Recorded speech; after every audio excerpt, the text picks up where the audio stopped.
So guys, today is a special video for you guys because this is the first episode of my Alien Wave Masterclass.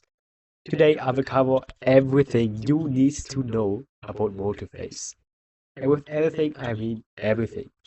Right after this video you won't be you won't have to search all over the internet over hundreds of websites about the right information about alien waves. I will give you everything on a silver tablet right here.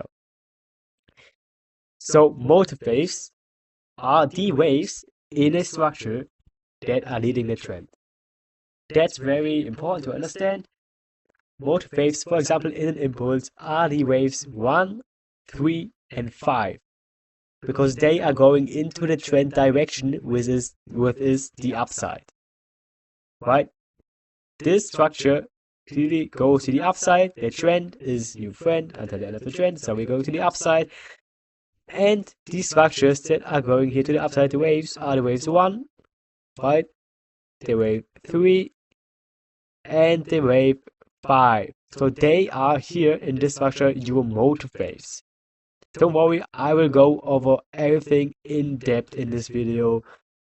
So don't be too confused at the beginning. What I talked about right now, if you don't know what an impulse is or what these waves 1, 2, 3, 4, 5 are, I will cover everything for you guys. So I'm expecting that new beginners are watching this video, so I will cover everything.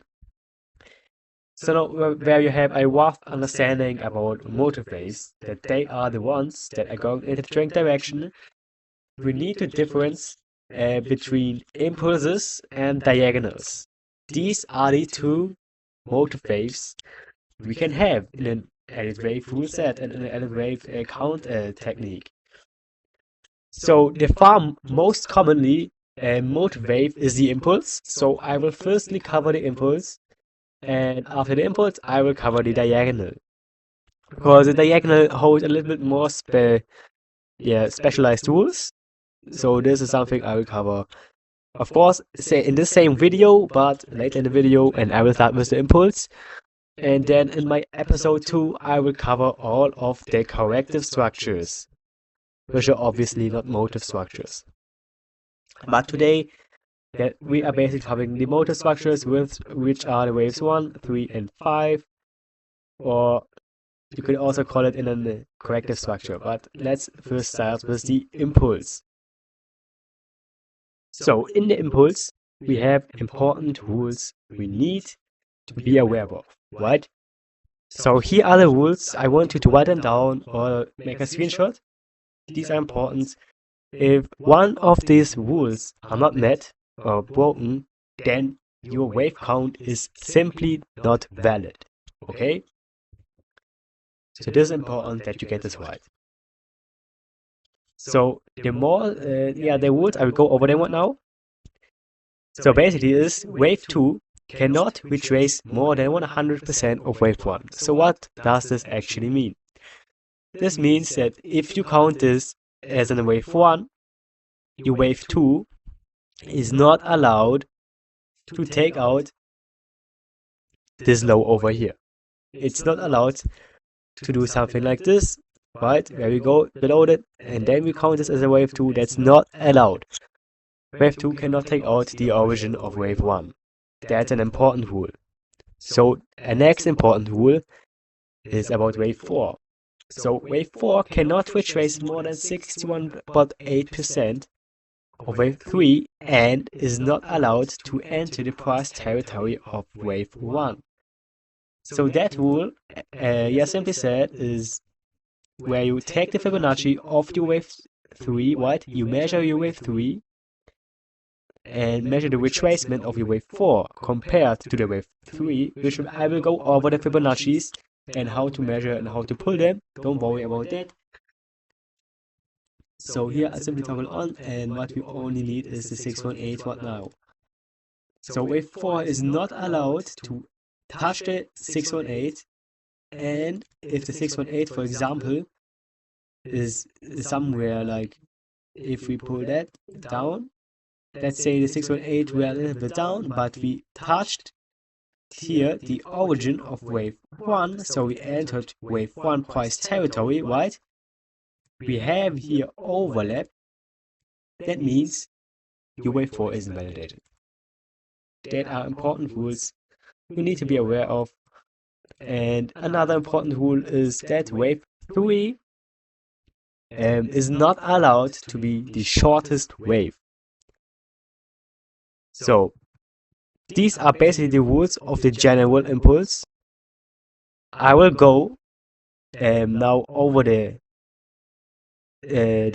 waves of the impulse. I will go over the wave 1, over the wave 3, over the wave 5, and then we will clear what this impulse can actually be in a higher degree wave, right?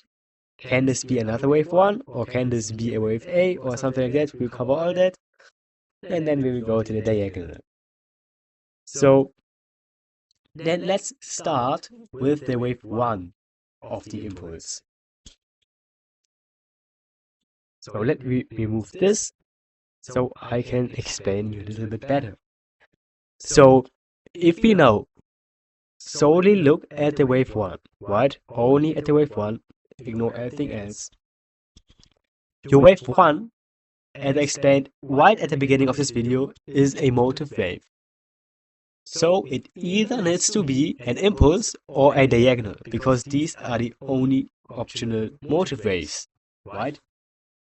So this is important. And because I will go over the diagonal later on this video, I will simply cover only the impulse right now. So wave 1 can only be a diagonal or an impulse. We will take a look at the impulse right now. So the impulse is simply what you are seeing here at an overall structure. Wave 1 then is an impulse simply like you are seeing it right here, right on the left side, the same impulse. Of course, alternatively, your wave 1 can also be a diagonal, but I said I will go over that later.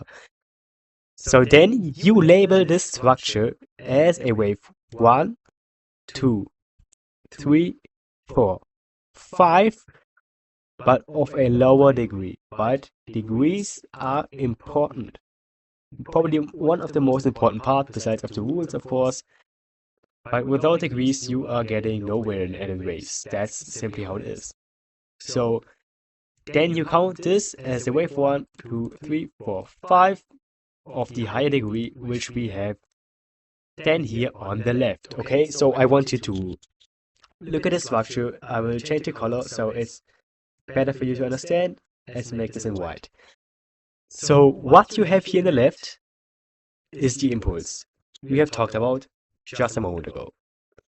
This impulse consists of waves 1, 2, 3, and 4, and 5.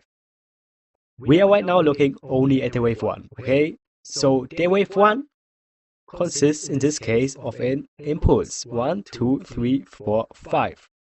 This impulse in white, which I have drawn right here, is the one you are seeing right here on the right, okay? That's important. So this here on the white count, the white, not the blue, is the one which is inside of this wave 1. This is important, right?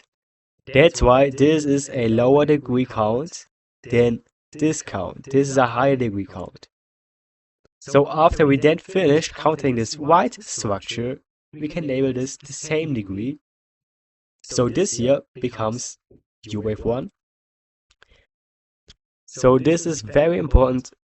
You need to understand this. Of course, I'm being honest with you. You can learn indicators, you can learn whatever you want, SNC, ICT, learn it. But if you learn Elliott waves, you actually really know what the chart tells you, right? You can read the chart like a book. And I can tell this from experience because the first year of my trading journey, I actually did it without Elliott waves.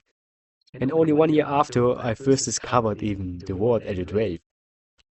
And this is where the world broke, a world opened for me. So I think this is very important, and I know how hard it is. Like at the beginning, it is hard, and you need to sit down and learn. It is really important. So don't give up at the start because you are getting confused about degrees right now. You have to stick through it if we want it bad enough, right? So focus and listen up, right? This is the lower degree of the internal count, right? It's that simple. Each wave, each motive wave consists of another motive wave. That is how it is, right? This is a motive wave. It consists of another motive wave, which is either the impulse or a diagonal, which we will cover at a later stage in this video.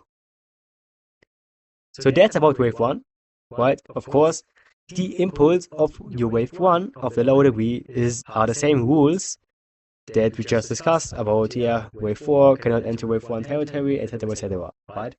That's important. So now let's cover your wave 3. Okay, so we just covered wave 1, and now we have your wave 3. Now wave 3 has a special, rule. It has to be in an impulse. It has to be an impulse. It cannot be a diagonal. Okay, that's important. So we just had our wave 1 here. Let's say this was our wave 1, 2, and we are now looking here at a wave 3 to the upside, counting this a wave 4 and a wave 5. So let's put the count right here, where we have here the wave 1, putting wave 2 here, putting 0 down there, 3, 4, and 5, okay? Remember, this is still the same impulse we are looking on the left, exactly the same. We just discussed wave 1, okay? We just discussed wave 1, so we are only taking a look right now at wave 3, right? The largest, most impulsive wave usually in an impulse is wave 3. So in this wave 3, we need to count an impulse. It is not allowed to count in diagonal, like in wave 1, right? In diagonal, we just discussed that in the wave 1, we can count either an impulse or a diagonal. The wave 3 needs to be an impulse. If you can count a diagonal in the third wave, then it is not an wave 3. It's simply not. That's an important rule. You cannot count a diagonal in a wave 3. Okay?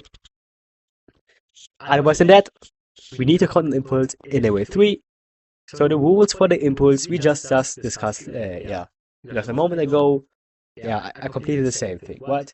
Rules for the impulse are the same for every impulse. So that's it. So now let's cover wave 5, right? Wave 3 was a quick cover because there's not really much to cover, right? Cannot be a diagonal. Everything else stays the same. So wave 5, then, just like wave 1, can either be an impulse, right? A general impulse, right? We are seeing it here, or like we are seeing it here, or can be a diagonal. Okay? Now wave 5 has a specialty that it can only be an ending diagonal, of course, because it's ending the structure, and an ending diagonal looks different than a leading diagonal, but that's something I will cover just now in the diagonal section, right? So to finish the impulses section, I will cover the most important things right now. In an impulse, you have certain rules you need to know, and you need to know when they are invalidated or broken. Without the rules, you don't have a clue what you are doing, right? So write them down, look at them, and you need to know them by heart. It's as it is. So the next thing you need to know about an impulse is wave 3 can never be the shortest wave, and in an impulse, wave 3 can never be a diagonal. This is where most of the beginners make their mistakes in their counts, where they always forgot like those rules that maybe other YouTubers are not mentioning, right? For example, the diagonal. And of course, the other rules with wave 2 cannot take out the origin of wave 1, etc., right? But these were the hard rules. Now I want to give you some guidelines, okay? So a guideline for your wave 2 is that usually after we hit the 886, okay, after we hit the 886, probabilities for the wave 2 actually decrease by a lot. Because these are then the Fibonacci's, yeah, it simply we chase still way too much and probabilities for any wave B increase. But actually I think this is way too messy right now for you. It's simply, I think it's too hard. So what I'm doing right now is simply cover the diagonal structure, and then I will make a separate video only about the Fibonacci retracements of all the structures. If you like it that way, then write down in the comments. If you wanted to have it another way about the Fibonacci ratios and everything about that, then simply write down in the comments how you would like it. So right now I will only cover the rules and the theory of all the structures of the motive waves, and in a separate video, which will come somewhere this week, maybe tomorrow, I will then cover all of the Fibonacci ratios about the motive waves, and then I will do the same thing again over the corrective waves. So in this case, right now we covered the impulse, right? Consists of 5 waves, 1, 2, 3, 4, 5, 3 motive waves, 2 corrective waves. Simple thing you need to remember, that's the most iconic pattern of the LED waves, the impulse. So let's then take a look at the diagonal, right? We shift it a little bit to the upside, and I will draw you something beautiful here. So a diagonal, right, again consists of 5 waves. We will label it again as a wave 1, 2, 3, 4, and a wave 5. Because an impulse or a diagonal consists of 5 waves. It's that simple. Let's turn this blue. I like blue. Okay, here we have it, the diagonal. So, important to mention in a diagonal is that there are different rules than in the impulse. So, the different rules are simple. In the impulse, we had one rule where it said wave 2 cannot retrace more than 100% of wave 1. That rule simply says the same, right? That's not something new you have to learn. It's simply the same. Wave 2 is not allowed to take out the low of the origin of wave 1. That's simple. Wave 1 cleared. Okay. Now wave 2. Now we cleared right now wave 2. Okay, let's go over your wave 3. So wave 3 again is not allowed to be the shortest wave. And wave 4 then actually is allowed to hit the 618 retracement, it is. But wave 4 is not allowed to take out the origin of wave 2. But now here's something important. The wave 4 is a lot different than the wave 4 and impulse. Because what we like to see in a diagonal actually is overlap between wave 4 and the price territory of wave 1. Okay, that's important. In the impulse, it was forbidden for wave 4 to enter price territory of wave 1. In a diagonal, we actually want to see that. Right? It is not a must. If we are not having overlap, it simply reduces probabilities for this diagonal by a lot. We likely want to see overlap for it to be a diagonal. It's that simple. We want to see overlap between wave 1 and wave 4. Now there are more types of diagonals, of course. This is a leading diagonal, for example, and let's say this, for example, is an ending diagonal, right? At first it looks the same, right? The count looks the same. It's still a wave 1, 2, 3, 4, and a wave 5, but the sub-degree count is different. Okay, if we say this here is leading, wait, so this is a leading, and we say this is ending, it's pretty simple. So let's first cover the leading diagonal. The leading diagonal, right? For example, in a wave 1, So again, try to remember, in an impulse we have 5 waves. The wave 1 can be a wave, can be an impulse or a diagonal, or in this case a leading diagonal, because the wave 1 is the leading structure. So a leading diagonal can either be a diagonal where all of the subdegree counts, what I mean with subdegree counts are the counts inside of this wave 1, but it has to be impulses. If this is an impulse, this is an impulse, and this is an impulse as well. So let's make them white so you can see better. So I will explain you right now. In this kind of diagonal, right, your subdegree counts of your motive waves in the diagonal are impulses. So there's also another diagonal where all of the subdegree counts of your motive waves in the diagonal are corrected structures, which I will cover just right after the structure. So what's important here is, again, this is an impulse, this is an impulse, and this is an impulse. Of course, we want to have the overlap and everything like that, just like I mentioned right away, right, about the rules. But important is impulse, impulse, impulse. So the leading diagonal has either this structure, or the alternative structure is where all of the subdegree counts are not impulses, but three-wave corrected structures. Right, I will go over the corrected structures in the other video, but this is important because it belongs to the section of the diagonal. So in the other diagonal, right, it doesn't have a specific name, but a leading diagonal can be, let's move that away. A leading diagonal can either be the one with only impulses at a subdegree counts, or can be the one which simply has only corrected structures, so three-wave corrected structures. Right? These are possibilities, either the impulse or this one, where all of the subdegree counts are three-wave corrected structures.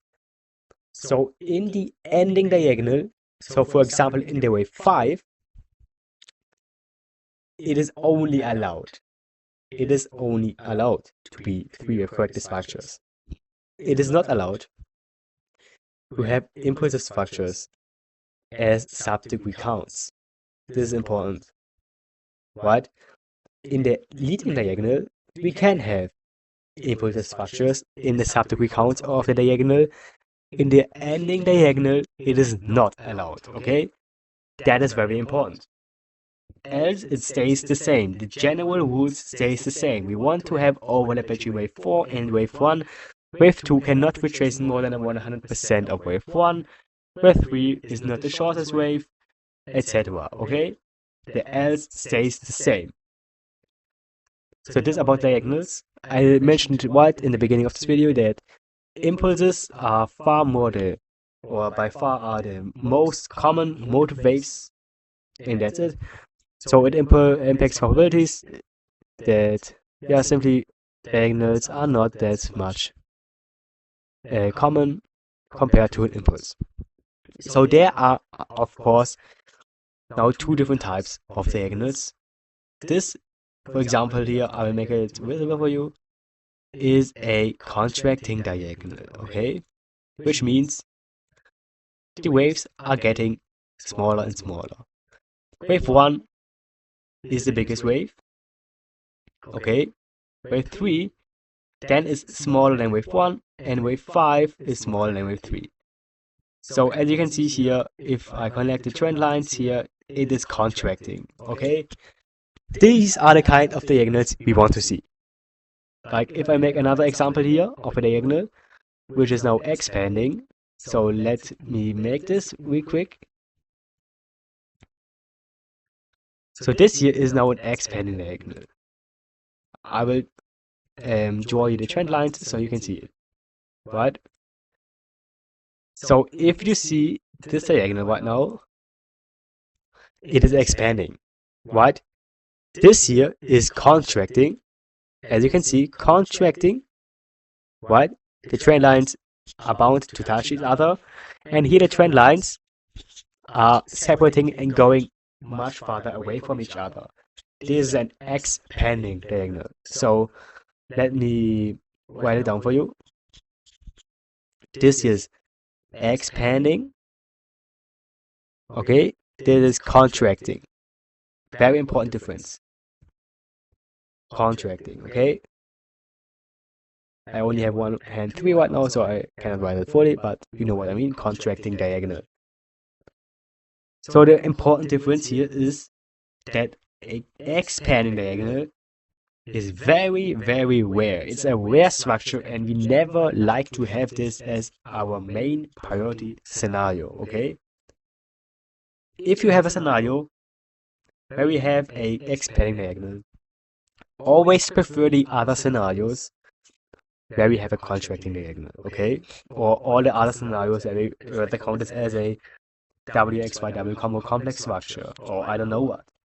Right, but an expanding diagonal is always a very rare structure and never preferred unless all the other scenarios fail.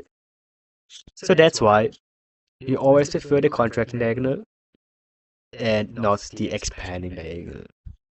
So that's very important about the diagonals. So I hope I could help you with all of these implicit structures right now. I want you to learn them or until the next video drops, probably tomorrow, right? Yes, I think tomorrow I will make a new video about Fibonacci ratios to finish all of the multi-wave structures, including with the Fibonacci's. Because Fibonacci's including combined with L waves are the true nature of L waves and shows like the real strength behind them. So, to mention, again, motive waves, two structures. Impulsive, diagonal. Okay? Impulses, diagonals. That's the only way.